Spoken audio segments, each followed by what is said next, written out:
اللہ الرحمن الرحیم۔ السلام علیکم۔ ہے افسوس میرا یوسف، اور یوسف علیہ السلام کو یاد کر کے اتنا روئے کہ شدت غم سے نڈھال ہو گئے اور روتے روتے آنکھیں سفید ہو گئی۔ آپ کی زبان سے یوسف کا نام سن کر حضرت یعقوب علیہ السلام سے ان کے بیٹوں پوتوں نے کہا، ابا جان، آپ ہمیشہ یوسف علیہ السلام کو ہی یاد کرتے رہیں گے یہاں تک کہ لبے گوڑ ہو جائیں یا جان سے گزر جائیں۔ اپنے بیٹوں پوتوں کی بات سن کر آپ علیہ السلام نے فرمایا، میں اپنے غم اور پریشانی کی فریاد اللہ ہی سے کرتا ہوں، اور میں جو کچھ جانتا ہوں وہ تم لوگوں کو معلوم نہیں۔ پھر فرمایا، میرے بیٹو، تم لوگ جاؤ، یوسف اور اس کے بھائی بنیامین کو تلاش کرو۔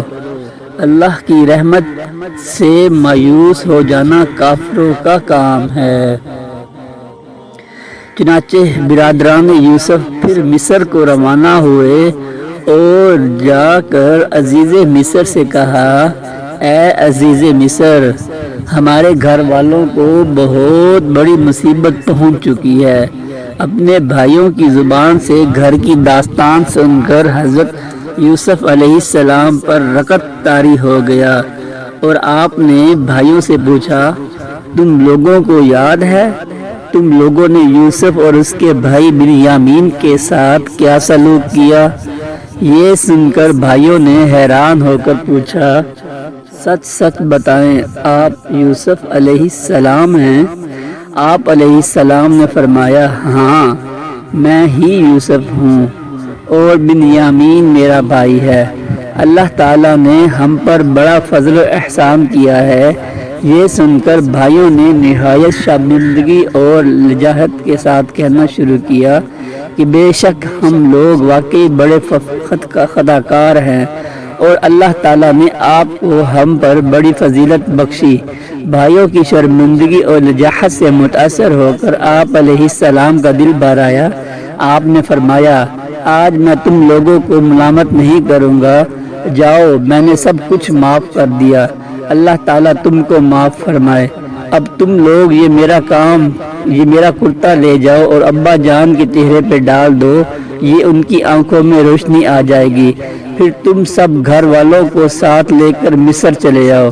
بڑا بھائی کہنے لگا، یہ کرتا میں لے کر جاؤں گا، کیونکہ میں ہی آپ کا کرتا بکری کے خون میں رنگ کر کے اپنے والد کے پاس لے گیا تھا اور انہیں یہ کہا کہ غمگین کر دیا تھا، حضرت یوسف علیہ السلام کو بھیڑیا کھا گیا ہے، تو میں نے انہیں غمگین کیا تھا، اور آج حضرت یوسف علیہ السلام کی زندگی کی خوشخبری بھی میں ہی سناؤں گا اور ان کو خوش کرنا چاہتا ہوں۔ یہودا اس کرتے کو لے کر اسی کوس تک ننگے سر دوڑتے ہوئے چلا گیا۔ راستے کی خوراک کے لیے اس کے پاس 7 روٹیاں تھیں، مگر فرت مسرت اور جلد سے جلد سفر طے کر کے والد محترم کے پاس جا کر پہنچا۔ یہودا جیسے ہی کرتا لے کر مصر سے کنعان کی طرف روانہ ہوا، ادھر کنعان میں حضرت یعقوب علیہ السلام کو حضرت یوسف علیہ السلام کی خوشبو محسوس ہوئی۔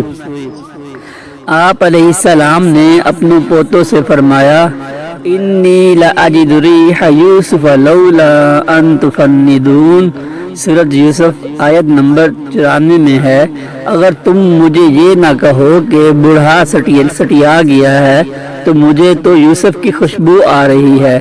آپ کے پوتوں نے جواب دیا، خدا کی قسم، آپ بھی اس پرانی سی بات پر پڑے ہوئے ہیں، بھلا کہاں یوسف ہے اور کہاں ان کی خوشبو؟ لیکن جب یہودا کرتا لے کر کنعان پہنچا اور جیسے ہی کرتے کو حضرت یعقوب علیہ السلام کے چہرے پر ڈالا تو فوراً ہی ان کی آنکھوں کی روشنی لوٹ آئی۔ چنانچہ اللہ تعالیٰ نے قرآن کریم میں ارشاد فرمایا، فلما ان جاء البشیر القاہ علی وجہ فارتد بصیرا قال الم اقل لکم انی اعلم من اللہ ما لا تعلمون۔ پھر جب خوشخبری دینے والا پہنچ گیا اور اس نے یوسف کی قمیص اس کے منہ پر ڈال دی اور فوراً ان کی بینائی واپس آ گئی، انہوں نے اپنے بیٹوں سے کہا، کیا میں نے تم سے نہیں کہا تھا کہ اللہ کے بارے میں جتنا میں جانتا ہوں تم نہیں جانتے؟ پھر یعقوب علیہ السلام نے تہجد کے وقت کے بعد اپنے سب بیٹوں کے لیے دعا مغفرت فرمائی، یہ دعا مقبول ہو گئی۔ چنانچہ آپ پر وحی اتری کہ آپ نے صاحبزادوں کی خطائیں بخش دی گئی ہیں۔ پھر مصر کو روانگی کا سامان ہوا۔ حضرت یوسف علیہ السلام نے اپنے والد اور سب گھر والے اہل و عیال لانے کے لیے بھائیوں کے ساتھ 200 سواریاں بھیج دی۔ حضرت یعقوب علیہ السلام نے اپنے گھر والوں کو جمع کیا تو کل 72 یا 73 آدمی تھے جن کو ساتھ لے کر مصر روانہ ہوئے، مگر اللہ تعالیٰ نے آپ کی نسل میں اتنی برکت عطا فرمائی کہ جب حضرت موسیٰ علیہ السلام کے وقت میں بنی اسرائیل مصر سے نکلے تو 6 لاکھ سے زیادہ تھے، حالانکہ حضرت موسیٰ علیہ السلام کا زمانہ حضرت یعقوب علیہ السلام کے زمانے کے مصر جانے سے صرف 400 سال بعد کا زمانہ ہے۔ جب حضرت یعقوب علیہ السلام نے اپنے اہل و عیال کے ساتھ مصر کے قریب پہنچے تو حضرت یوسف علیہ السلام نے 4000 لشکر اور بہت سے مصری سواروں کو ساتھ لے کر آپ کا استقبال کیا اور جھنڈے اور قیمتی پرچم لہراتے ہوئے قطاریں باندھے مصری باشندے جلوس کے ساتھ روانہ ہوئے۔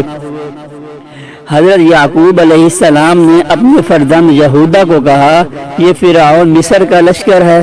تو یہودا نے عرض کیا، جی نہیں، یہ آپ کے فرزند حضرت یوسف علیہ السلام ہیں جو اپنے لشکروں اور سواروں کے ساتھ استقبال کے لیے آئے ہوئے ہیں۔ آپ علیہ السلام کو متعجب دیکھ کر حضرت جبرائیل علیہ السلام نے فرمایا، اے اللہ کے نبی، سر اٹھا کر فضائے آسمانی میں نظر فرمائیں کہ آپ کے سر و شادمانی میں شرکت کے لیے ملائکہ کی بھی حجم غزیر حاضر ہے جو مدتوں کے آپ کے غم میں روتے رہے۔ ملائکہ کی تسبیح اور گھوڑوں کی ہنہناہٹ اور طبل و بوق کی آوازوں نے عجیب سا سماع پیدا کر دیا تھا۔ جب باپ بیٹے دونوں قریب ہو گئے تو حضرت یوسف علیہ السلام نے سلام کا ارادہ کیا تو حضرت جبرائیل علیہ السلام نے کہا، آپ ذرا توقف کیجیے۔ چنانچہ حضرت یعقوب علیہ السلام نے ان الفاظوں میں ان کو سلام کہا کہ السلام علیکہ یا مہذب الاحزان، اے تمام غموں کو دور کرنے والے، آپ پر سلام ہو۔ پھر باپ بیٹے بڑی گرم جوشی سے ملے اور فرد مسرت دونوں خوب روئے۔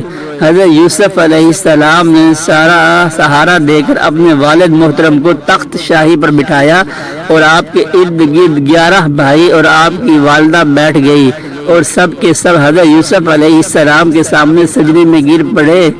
اس وقت حضرت یوسف علیہ السلام نے اپنے والد سے کہا، قرآن پاک میں آتا ہے ترجمہ، اے ابا جان، یہ میرے پہلے خواب کی تعبیر ہے، بے شک اسے میرے رب نے سچا کیا اور بے شک اس نے مجھ پر احسان کیا کہ مجھے قید سے نکالا اور مجھے سب کو گاؤں سے لے آیا۔ اس کے بعد شیطان نے مجھ میں اور میرے بھائیوں میں ناچاکی کرا دی۔ بے شک میرا رب جس بات کو چاہے آسان کر دے اور بے شک وہی علم و حکمت والا ہے۔ یعنی میرے 11 بھائی ستارے ہیں اور میرے باپ سورج اور میری والدہ چاند ہیں اور یہ سب مجھ کو سجدہ کر رہے ہیں۔ یہ تاریخی واقعہ محرم کی 10 تاریخ عاشوراء کے دن وقوع پذیر ہوا۔ حضرت یوسف علیہ السلام کی وفات کے وقت آپ کی عمر 100 برس تھی تو حضرت یوسف علیہ السلام کو سنگ مرمر لکڑی کے صندوق میں ڈال دیا تھا اور ان لوگوں نے حصول برکت کے لیے بیچو بیچ دریائے نیل میں رکھ دیا۔ پھر 400 برس بعد حضرت موسیٰ علیہ السلام نے حضرت یوسف علیہ السلام کو دریائے نیل سے نکال کر حضرت یعقوب علیہ السلام کے پہلو مبارک ملک شام میں دفن کر دیا گیا۔ حضرت یعقوب علیہ السلام اور حضرت اسحاق علیہ السلام اور حضرت یوسف علیہ السلام کی قبر مبارک